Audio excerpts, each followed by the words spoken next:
Olá, meus irmãos e amigos, estamos nesse culto maravilhoso, abençoado por Deus, abençoado e também para ser bênção na vida daqueles que, com você, estão participando no sistema virtual. É bom que a gente pode, por dificuldades, por circunstâncias, a gente pode escolher o dia e a hora para poder participar do culto de louvor e adoração ao Senhor. E hoje, nesse dia especial, terceiro domingo do mês de julho, um mês marcante, o nosso tema do mês é a paz e queremos destacar que nós estamos aqui na Pio da Barra em Duque de Caxias tendo essa campanha Semana de Paz no Lar. Então, cada dia da semana, ou melhor, cada semana do mês, a gente escolhe um dia e desse dia uma hora para estar em culto. Na verdade, é uma célula, ou, digamos assim, uma preparação para células que vamos ter em nossa congregação. E tem sido uma experiência muito boa, porque através do WhatsApp, que é uma ferramenta de fácil uso, a gente pode convidar pessoas e no sistema online a gente pode interagir, de modo que você, em sua casa, pode chamar uma outra pessoa que esteja até fora do bairro, da cidade ou do estado e muito mais do Brasil, chamar essa pessoa para cultuar com você ao Senhor. É um momento de cântico, um momento de oração, de reflexão num texto que eu escrevo e é publicado no grupo da congregação e tem sido uma grande bênção. E mesmo que você não receba o texto por alguma razão, você pode escolher uma passagem bíblica relacionada à paz e aí assim meditar com as pessoas que estiverem reunidas com você, presencial e também através do sistema online. Tem sido uma grande bênção, estamos vendo o agir de Deus através da palavra dele em cada coração. E hoje, nosso tema, como você está vendo aí, como ter paz em tempos de crise. Já que o tema do mês é a paz, estamos falando sobre isso ao longo desse tempo, cada domingo uma mensagem diferente, abordando essa temática que é algo tão carente, tão necessário nos dias de hoje. Mas vamos então ter um momento de oração e logo após o momento de oração estaremos tendo a mensagem musical seguida então da palavra do Senhor explanada de acordo com o texto de Efésios, capítulo 5, verso 15 ao verso 21. Vamos então orar, mas antes da oração, eu quero dizer para você que você é o nosso convidado para estar, já que você já foi vacinado na primeira e segunda doses, então você já pode ser de casa, você já pode interagir com os irmãos aqui na nossa congregação, Rua Major Corrêa de Melo, número 705, bairro 25 de agosto, você e a sua família são os nossos convidados. E hoje, ou melhor, terça-feira, dia 20, é o dia do amigo. E nós teremos no dia 25 o culto do amigo. E eu quero que você ore por nós, para que esse dia seja um dia maravilhoso, como tem sido todos os dias de louvor e adoração ao Senhor, mas também um dia em que esperamos receber pessoas que vão estar seguindo o protocolo de segurança, de protocolo de sanitização, de higienização, álcool em gel, máscara, e também o distanciamento. Nós queremos que você participe conosco. Nós vamos orar agora e eu quero convidá-lo a abaixar sua cabeça, fechar os seus olhos, para que você ore, para que você busque a Deus nesse momento e coloque a sua família e toda a sua casa diante do Senhor. Vamos orar? Deus, muito obrigado por esse dia, muito obrigado pela Tua palavra. Entregamos em Tuas mãos este culto para que tudo quanto vier a acontecer nele, o Senhor venha ser exaltado e glorificado. Muito obrigado pelas famílias que estão participando do culto nesta hora, homens e mulheres, jovens e adolescentes que estão atentos à Tua palavra, que a Tua palavra neste culto seja a Tua resposta aos anseios de muitos corações. Oramos pelas famílias, ó Deus, enlutadas, oramos pelas famílias cujos parentes estão internados no hospital ou estão acamados dentro de casa. Oramos pelos que estão tendo a escassez material, a falta do recurso. Ó Deus, que Tu tenhas compaixão dessas famílias. Oramos pelas famílias que estão vivendo em litígio, que estão vivendo em conflitos, que a paz parece ser uma realidade tão distante, que no nome de Jesus haja superação e a comunhão verdadeira contigo e uns com os outros, no nome de Jesus. É o que nós te pedimos e já te agradecemos, em nome de Jesus. Amém e amém. Antes da participação musical, quero dizer para você que é membro da Pílula Barra Hindu de Caxias, que você tem o privilégio, a grande bênção de poder cooperar conosco na entrega dos dízimos e as ofertas. Os dízimos pertencem a Deus. A oferta é algo da liberalidade de cada um de nós. E você pode então entregar seu dízimo ou ofertar para a nossa congregação através das informações bancárias que aí estão: Banco Itaú, agência 9165, conta corrente 26152, dígito 1, chave Pix, prclarkbarros@gmail.com. Então, cante, louve a Deus ou acompanhe esta adoração musical e logo em seguida você vai estar tendo a oportunidade de meditar na palavra de Deus. Que Deus te abençoe. Até daqui a pouco.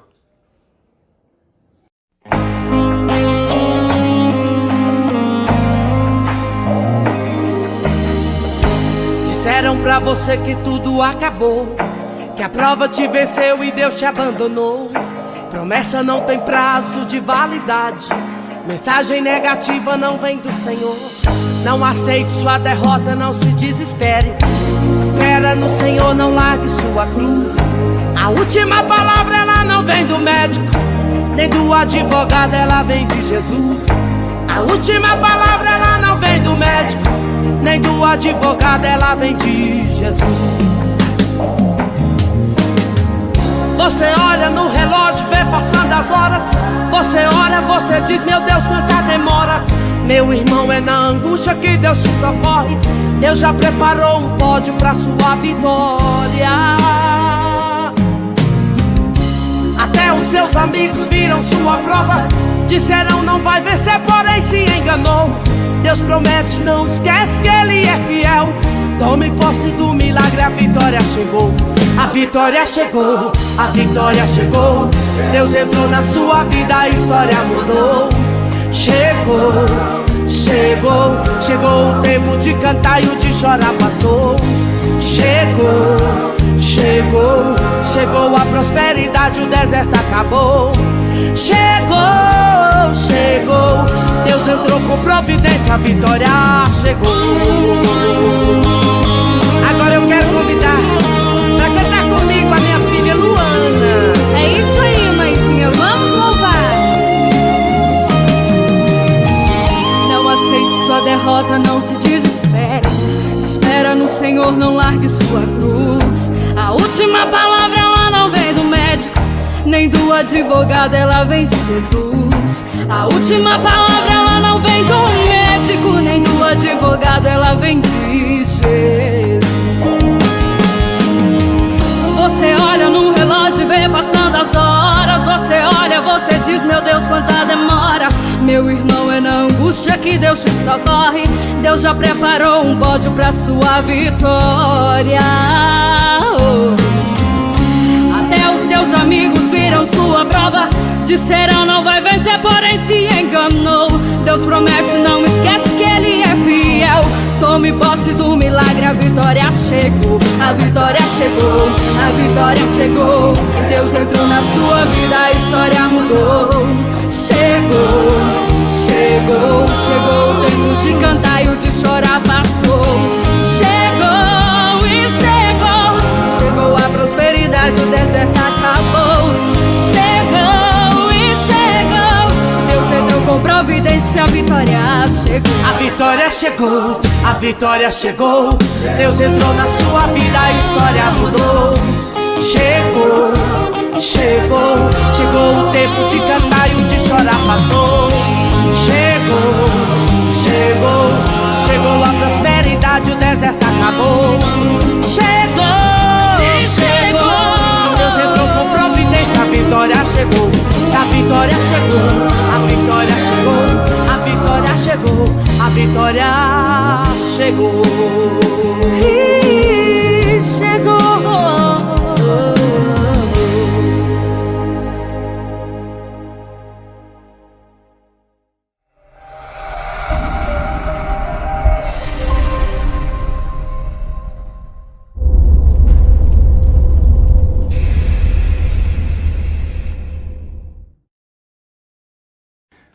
Muito bem, creio que Deus preparou o seu coração para a mensagem nesse momento. Então eu quero convidá-lo a abrir sua Bíblia ou ligar seu smartphone aí no texto de Efésios capítulo 5, do verso 15 ao 21. Literalmente a Bíblia diz assim: tenham cuidado com a maneira como vocês vivem, que não seja como insensatos, mas como sábios, aproveitando ao máximo cada oportunidade, porque os dias são maus. Portanto, não sejam insensatos, mas procurem compreender qual é a vontade do Senhor. Não se embriaguem com vinho que leva à libertinagem, mas deixem-se encher pelo Espírito, falando entre si com salmos, hinos e cantos espirituais, cantando e louvando de coração ao Senhor, dando graças constantemente a Deus Pai por todas as coisas, em nome de nosso Jesus Cristo. Sujeitem-se uns aos outros por temor a Cristo. Bom, meus irmãos e amigos, se você observou a leitura, tanto que você ouviu quanto a que você fez aí na sua Bíblia, você pode observar que a palavra paz não se encontra no texto. Efésios 5, do verso 15 ao 21, não há nenhuma referência à palavra paz. Porém, nas entrelinhas do texto, podemos encontrar referências indiretas a respeito da paz. No sentido oposto da paz, veja só o que ele fala no verso 17, ou melhor, no verso 16, aproveitando ao máximo cada oportunidade, porque os dias são maus. Vivemos tempos difíceis.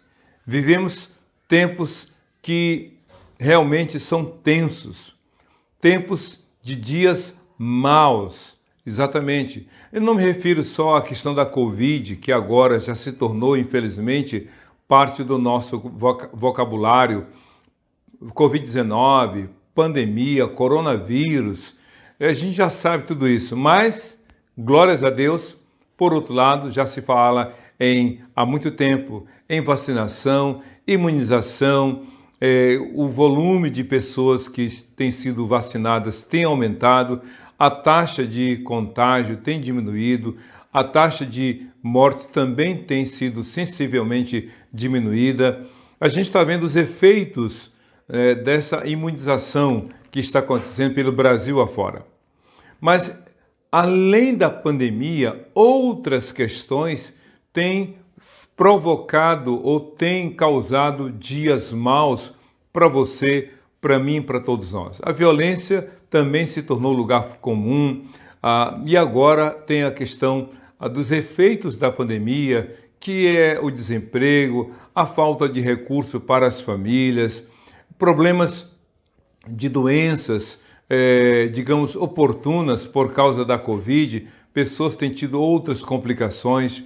Então, o que a gente pode ver também é que o aumento do divórcio nas famílias tem sido assustador. Separações, brigas, violência doméstica. É claro que nada justifica a violência doméstica, nada justifica o ataque do homem sobre a mulher, o feminicídio, infelizmente, tem aumentado. São dias difíceis, crianças em situações de vulnerabilidade, o aumento da população de pessoas em situação de rua, a criminalidade.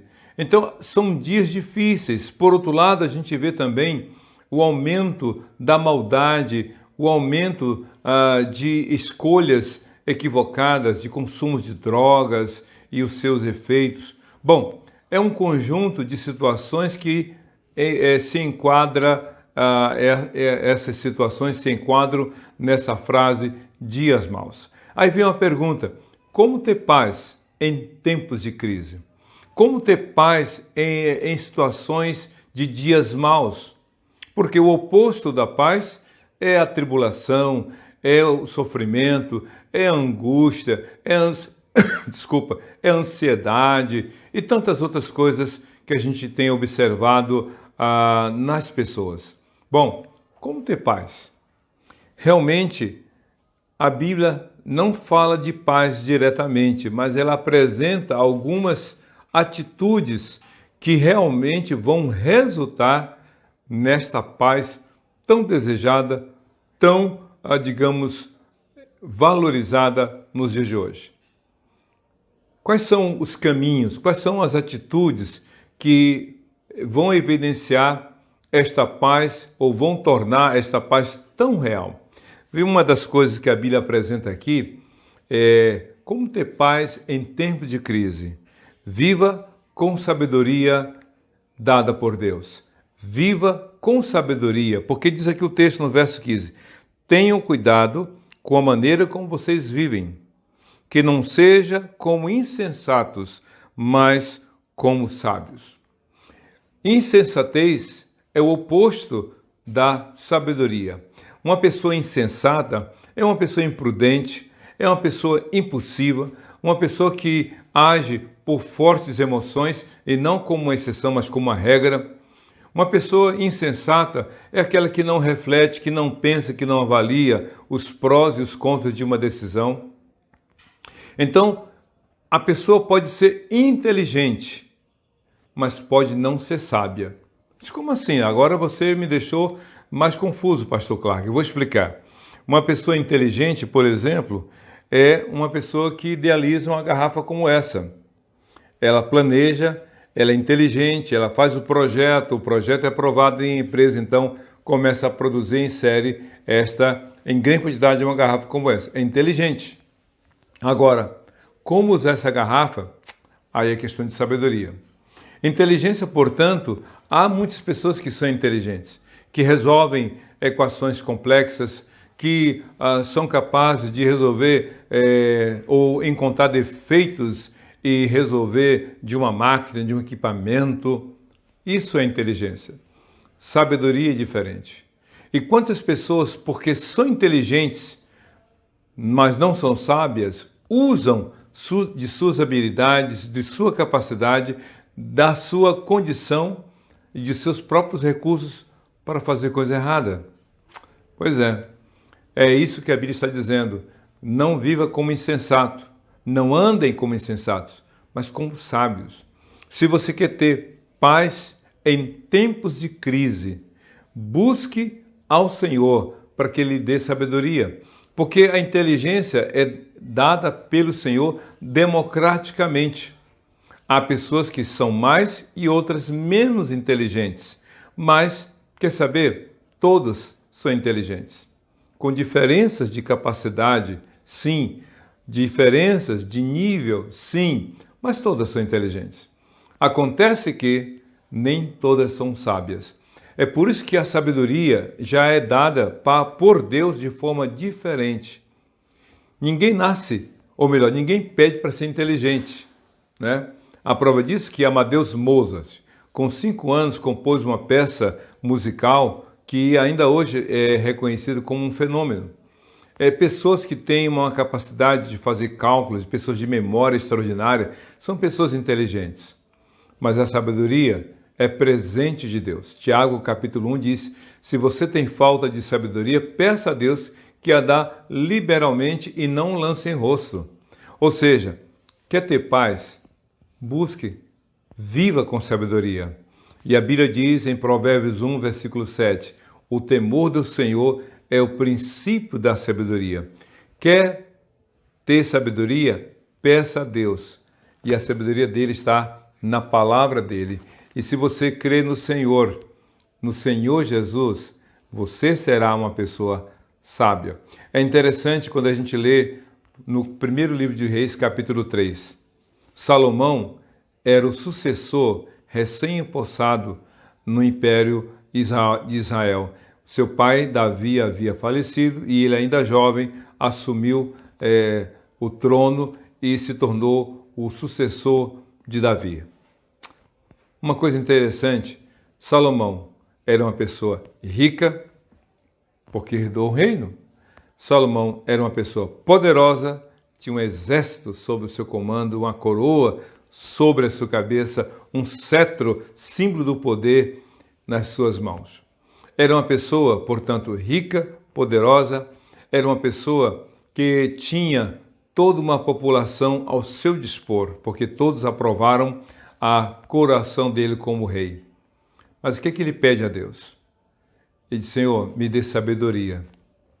Ele era uma pessoa inteligente, sim, era uma pessoa financeiramente abastada, com poder, mas ele pediu a Deus sabedoria.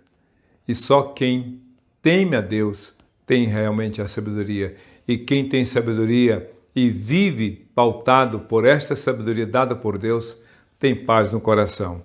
Quer ter paz? Não é o dinheiro que dá paz. Não são os diplomas, embora importantes, que oferecem paz. Não é o acúmulo de bens que leva a pessoa a ter paz. Mas sim, a paz é por ter uma vida de sabedoria na presença de Deus.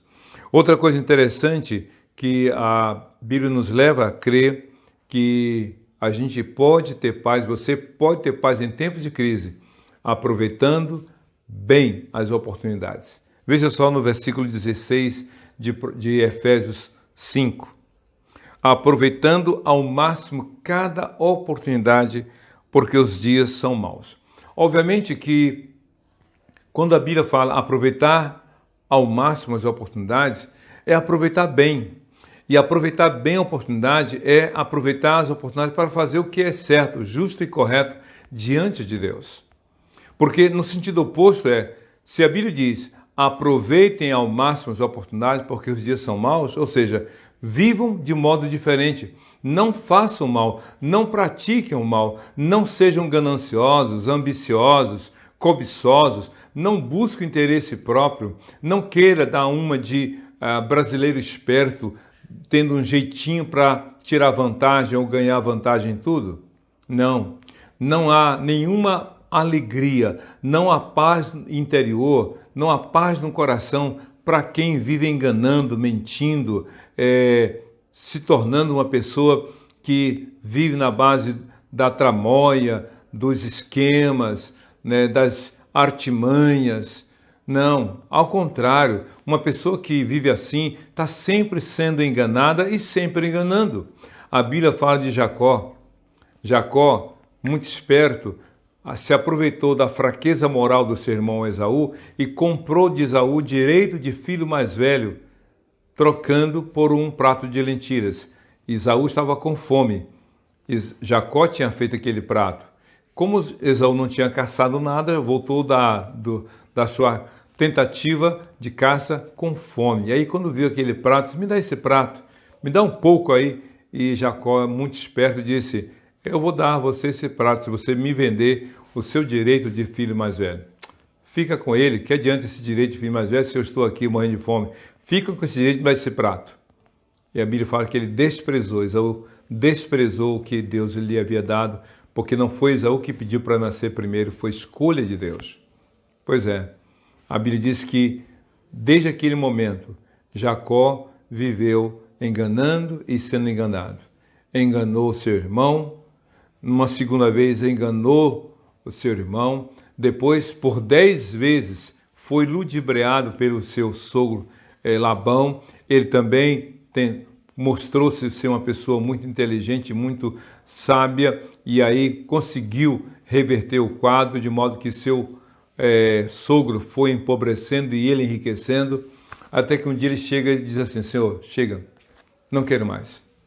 Eu não quero ficar mais vivendo na base do engano, da trapaça, de viver sempre tentando reverter pela força, pela habilidade. Não, eu quero ser abençoado. É por isso que lá no livro de Gênesis, capítulo 30, 29, mais ou menos, a Bíblia diz que quando ele se reencontrou com o seu irmão Esaú, antes desse encontro, ele lutou com o anjo e disse: eu não te deixarei sem que antes tu me abençoes. É como se ele dissesse: Senhor, eu não quero mais viver desse jeito. Não quero viver dando volta em ninguém, não quero viver sendo vítima de trapaça de ninguém. Eu quero viver uma vida abençoada. Eu quero fazer o certo. E diz a Bíblia que ele então foi realmente abençoado e a vida dele mudou dali em diante.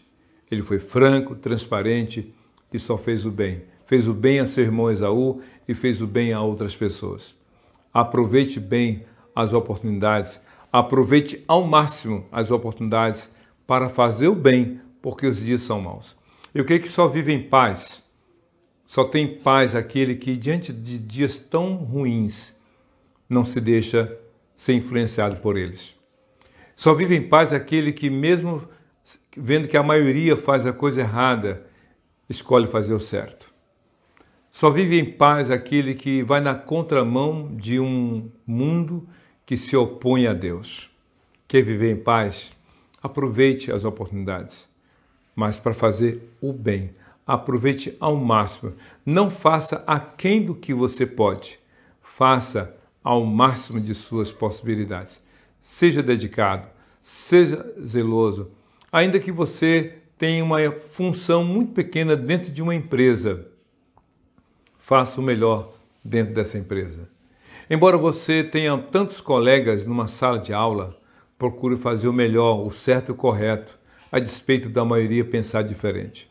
Seja realmente uma pessoa que aproveita ao máximo para fazer o que é bom. Há paz no coração de quem faz o certo. Eu gosto muito dessa frase. Do certo não se pode falar nada. Pode ser que alguém não concorde, pode ser que alguém contrarie você pensando de forma diferente, até queira ofender você. Mas não importa. Se você faz o certo, o importante é saber que você está em paz com Deus e você pode fazer o que Deus propõe. Corrija sua prática, corrija seu modo de vida e faça o certo, porque Deus abençoa aqueles que fazem realmente o que Ele espera. Mas uma terceira atitude para ter paz em tempos de crise: procure compreender e praticar a vontade de Deus. Procure compreender e praticar a vontade de Deus. Diz aqui no verso 17 de Efésios 5. Portanto, não sejam insensatos, mas procurem compreender qual é a vontade de Deus. Esse compreender não é só uma coisa que fica no campo da teoria. Porque há muitas pessoas, Bíblia, conheço a Bíblia de Gênesis e Apocalipse, conheço o decor. Me lembro quando minha mãe me ensinava, alguns podem até dizer, e talvez, meu querido, minha querida, você, já um jovem ou um adulto, possa ter, nesse momento, se lembrar de como seu pai e sua mãe levavam você para a igreja, para a escola bíblica dominical, na sala das crianças, ou na sala dos adolescentes, ou mesmo os jovens. E hoje, o que acontece com você? Você está fazendo a vontade de Deus? Você está colocando em prática a palavra de Deus? Então, se você quer viver em paz, procure compreender e colocar em prática a vontade de Deus. O escritor de Provérbios, como também de Cânticos, Salomão, escreveu na velhice o livro de Eclesiastes. Eclesiastes capítulo 12, verso 1, ele diz assim: lembra-te do teu Criador nos dias da tua mocidade, antes que venham os anos, dos quais vem dizer, não tenho prazer neles. Salomão, na juventude, no início do reinado, como sucessor de Davi, seu pai, pediu a Deus sabedoria. E Deus deu mais do que ele havia pedido. Além de sabedoria, Deus deu a ele riqueza, fama, poder extraordinários. Não havia ninguém semelhante a Salomão. Porém, no meio do caminho, Salomão se perdeu. Teve vários casamentos, enquanto seu pai venceu as nações inimigas através das guerras.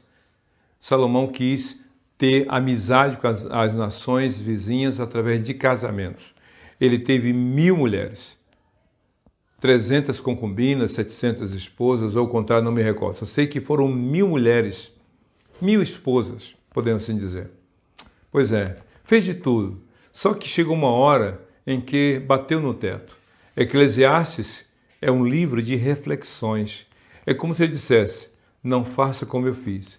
Fiz de tudo, segui a vontade do meu coração, não estabeleci limites, e eu entendi que isso era só vaidade.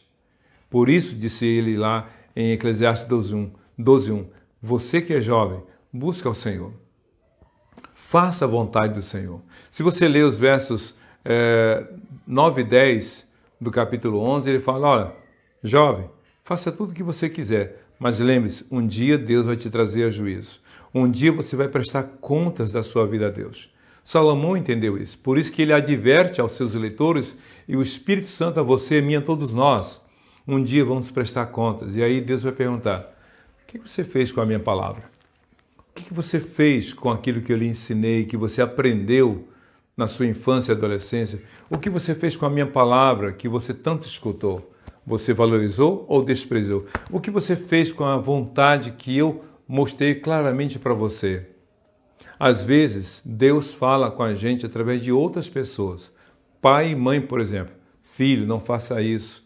Filha, não faça aquilo outro. Olha, o caminho é esse. Sai desse caminho errado. Deixa essas más companhias. Deixa essas más influências. Deus vai dizendo através dos pais. Deus vai falando através dos avós, dos tios que temem a Deus, dos pastores, dos líderes religiosos. Deus vai dizendo: olha, assim é a minha palavra e a minha vontade. E quantos hoje não vivem em paz porque trilharam o caminho da desobediência? Provérbios 14, 12, o mesmo Salomão disse: há caminho que ao homem parece direito. Há caminhos que ao homem parece direito, mas o fim deles é caminho de morte. Então, meu querido, volte para o Senhor. Porque o texto aqui diz: procure, não sejam insensatos, mas procurem compreender qual é a vontade de Deus. Se você não sabe ainda o que fazer diante de determinada situação, não decida. Se você não sabe que essa jovem é a pessoa que Deus separou para você, não decida casar ainda. Se você não sabe se esse jovem é o que Deus quer para o seu casamento, não decida ainda.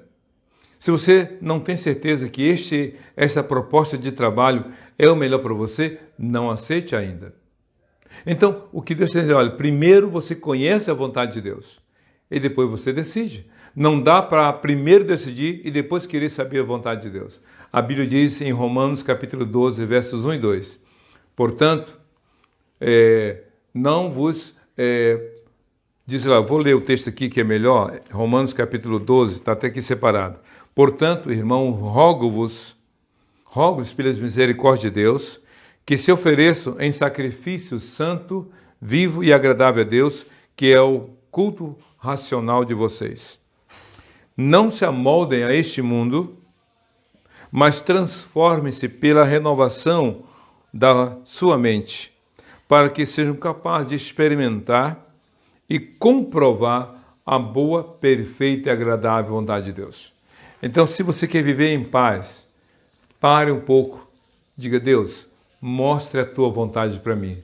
Mas não adianta você saber a vontade de Deus e depois decidir: bom, já sei qual é a vontade de Deus, mas vou para o caminho oposto. Eu só queria saber, mas eu já decidi no meu coração. Não adianta. Só tem paz aquele que faz a vontade de Deus. Mas outra coisa interessante aqui, para viver em paz em tempos de crise, para ter paz em tempos de crise, evite o desperdício da sua vida. Evite o desperdício da sua vida. Diz aqui no versículo 18 de Efésios 5. Não se embriaguem com vinho que leva à libertinagem. Deixem-se encher pelo Espírito Santo. É interessante porque no verso 16 diz: aproveitando bem cada oportunidade, porque os dias são maus. E no verso 18, não se embriaguem com vinho no qual há devassidão, no qual há libertinagem. Sabe o que a Bíblia está dizendo? É muito simples. Alguns acham, por incrível que pareça, você acha que eu vou desperdiçar minha vida? Eu vou curtir minha vida adoidado. Alguns dizem até essa expressão. Eu vou curtir a minha vida, eu vou fazer o que eu bem quiser, eu quero ter liberdade para ir e vir, o corpo é meu, o dinheiro é meu, ninguém manda em mim, quem deve tomar conta da minha vida sou eu. Se tomar conta da vida do outro desse dinheiro, muitos estariam ricos? Pois é, a pessoa acha que aproveitar a vida é ter libertinagem, fazer o que bem desejar. Sabe aquela pessoa que anda com a camisa bebo todas? Pois é, a pessoa pode até falar, mas o fígado dela diz: olha, não dá para assimilar nenhuma, imagine todas. Pois é isso que a Bíblia está dizendo: não se embriaguem Porque diz o texto, não se embriague. O que ele está falando é o seguinte, é que você não deve desperdiçar a sua vida, porque a embriaguez, que é o consumo abusivo do álcool, a embriaguez, que é o consumo forte do álcool, e aqui não é só para a questão do álcool, é para qualquer coisa que resulta em desperdício da vida. Há pessoas que se embriagam a ponto de perder noção. Sabe quando a pessoa bebe muito? Ela perde o crivo, ela perde o filtro, o senso crítico, fala o que quer, faz o que quer e às vezes até de forma vexatória, faz escândalo, xinga, agride, ofende, faz coisas absurdas, vergonhosas. Quantos filhos têm vergonha dos pais, principalmente do homem, que como uma figura que deveria ser exemplo, é encontrado na sarjeta, o pai e a mãe, o filho, a filha tem que ir lá trazer o pai ou às vezes a mãe de volta para casa pelo vexame que deu por causa do alcoolismo. A Bíblia dá um exemplo disso. A Bíblia fala que Noé, quando saiu da arca, depois de ter oferecido um culto a Deus, ele plantou uma videira, jogou a semente de uva na terra, esperou aquela videira crescer, ele esperou que ela desse frutos, pegou as uvas, fez um suco, deixou fermentar, virou vinho, bebeu e ficou embriagado dentro de casa. Isso aconteceu? Ele tirou a roupa e ficou nu dentro de casa. Como assim? Pois é, o álcool, a embriaguez, leva à libertinagem. E a Bíblia não esconde esse erro de Noé para mostrar que Deus não tem seus privilegiados. Ele fala a verdade, a Bíblia apresenta a verdade como ela é. Por isso que o texto diz, não desperdice a sua vida. Não é ganhar a vida vivendo em libertinagem, vivendo em embriaguez, em consumo de drogas, vivendo na prostituição, em múltiplos parceiros. Isso não é ganhar tempo, não é ganhar a vida, é desperdiçar a vida. O filho pródigo ganhou o dinheiro e a liberdade. Mas o que aconteceu? Perdeu o dinheiro e perdeu a liberdade a ponto de estar cuidando de porcos e ninguém dá para ele coisa alguma. Então, não desperdice a sua vida. Busca a Deus, porque só tem paz quem diz assim, realmente Deus me deu grandes oportunidades e eu estou aproveitando, quero fazer melhor. Daniel e os seus 3 amigos, Sadraque, Mesaque e Abednego, poderiam ter vivido em libertinagem lá na Babilônia. Sabe por quê? Foram deportados, viviam ali como sujeitos, cativos. Eles poderiam ter dito assim, quer saber, a gente orou lá em Jerusalém, a gente ia para o culto, a gente fazia tudo agora, depois de tudo que a gente fez para Deus, Ele nos deixa aqui na situação como escravos, como pessoas privadas de liberdade, eu vou fazer tudo, eu vou curtir minha vida doidado. Não. Daniel e seus 3 amigos disseram, não vamos nos contaminar com as iguarias do rei, nós vamos fazer aquilo que é o certo. Então, aproveite a sua vida, não desperdice a sua vida, mas procure realmente fazer o que agrada ao Senhor. E por fim, meu irmão e amigo, se você quer ter paz interior em tempos de crise, seja grato, seja grata a Deus por tudo. Seja grato, seja grata a Deus por tudo. Aqui no final do verso 20 diz assim, dando graças constantemente a Deus Pai por todas as coisas, em nome de nosso Jesus Cristo. Uma pessoa que passou por perdas, ela está muito mais sentida pelas perdas do que grata. Uma pessoa que perdeu o emprego está chorosa porque agora não tem mais a receita esperada. Então a gente passa por situações, quem está no hospital por causa da Covid, certamente não tem alegria no coração, no sentido de que não tem motivos para agradecer, aparentemente. Porque o texto aqui diz o seguinte, dando graças constantemente a Deus por todas as coisas. Isso mesmo. Quando a pessoa só vê o que falta, ela não agradece. Ao contrário, ela murmura, ela reclama. Os hebreus saíram do Egito. Escutem bem, após quase 500 anos de escravidão, eles saíram do Egito e lá no deserto, em vez de ser grato por terem conquistado a liberdade e estarem caminhando em direção à terra prometida, eles ficaram reclamando pela falta do alho, da cebola, dos temperos, das casas que tinham lá no Egito. Pois é, como assim há pessoas que estão vivendo de forma ingrata? Filhos que não agradecem aos pais, filhos que não reconhecem o esforço dos pais, ovelhas que não são gratas aos seus líderes espirituais, os pastores, pastoras, pessoas que não reconhecem o que Deus tem dado a elas através de outras pessoas. Mas o texto diz, é como se dissesse, quer viver em paz? Agradeça. Agradeça por tudo, por todas as dificuldades. Até mesmo diante de tantas perdas, Jó disse, o Senhor deu, o Senhor tomou, louvado seja o nome do Senhor. E a Bíblia completa. Em tudo isso, Jó não pecou, nem atribuiu a Deus falta alguma. Agradeça. Seja grato. Ainda que você não entenda o porquê da pandemia, ainda que você não entenda o porquê daquelas perdas, agradeça.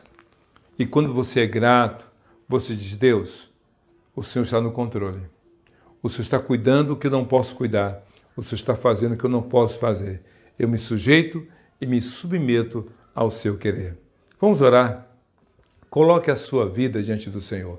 Só em Jesus você pode ter a perfeita paz, porque através de Jesus você tem sabedoria, através de Jesus você conhece, você passa a conhecer a vontade de Deus, você não se deixa levar pelas coisas, circunstâncias, você aproveita bem cada oportunidade e você tem a sabedoria para tomar as decisões certas na sua vida. Vamos orar agora? Curva sua cabeça, feche seus olhos, oremos ao Senhor. Deus, muito obrigado por esse dia, obrigado pela Tua palavra. Que Teu Espírito Santo conceda a cada um a direção da sua vida pela Tua palavra. Que o nome de Jesus seja exaltado em cada vida e que todos, no nome de Jesus, tenham paz.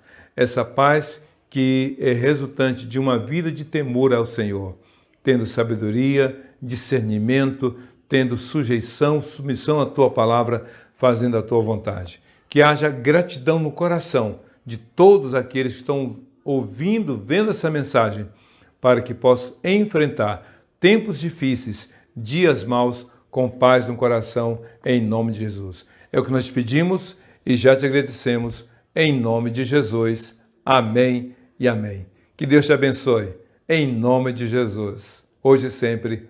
Amém.